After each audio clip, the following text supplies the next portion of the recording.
So, Justin, so we're in a different shop right now, right? Yeah, so this is my garage. This is 2 blocks from my store. And my garage, which is piece by piece, been converted into my metal shop, which has been a dream since I was maybe a 14-year-old boy. And so what you see here, this has been a project. Well, here, let me just get the whole. Whoa, this is a negative mode? Yeah, well, what I'm doing here, this isn't a mold at all. This is actually going to be a side cover plate. Okay. So what I've been doing over the last 3 years is trying to accumulate all the equipment required to actually make our own motors. So the first thing I got here was this engine lathe about 3 years ago.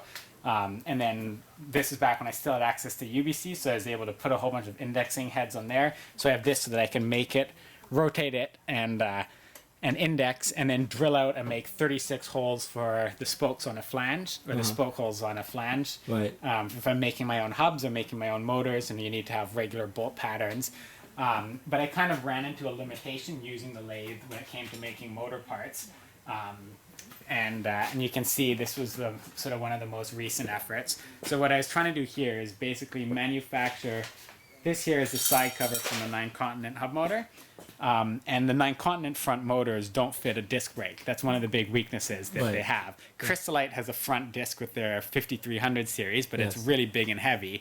We like the efficiency and the lower cost of 9-continent, but we want the compatibility with modern bicycles.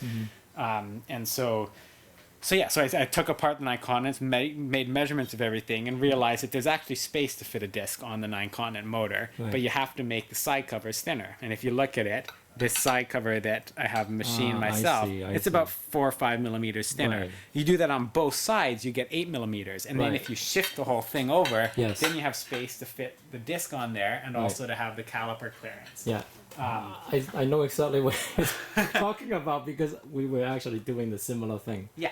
So what I wanted to do is actually take a 9-continent motor, modify it with custom side covers, offset the axle a bit, and then make a disc-compatible version, and then ship that back to 9-continent and say, hey, this is how we want it made. What would it cost for us to get our own side cover? The only thing you have to change is the axle and the 2 side plates. We could pay for the tooling if it could be our own design, or you could take it and you cover the tooling cost and it's your design to sell. But then as I got thinking more and more about that project, I realized is that if we're going to be doing customizations, we might as well just have a custom motor from the ground up.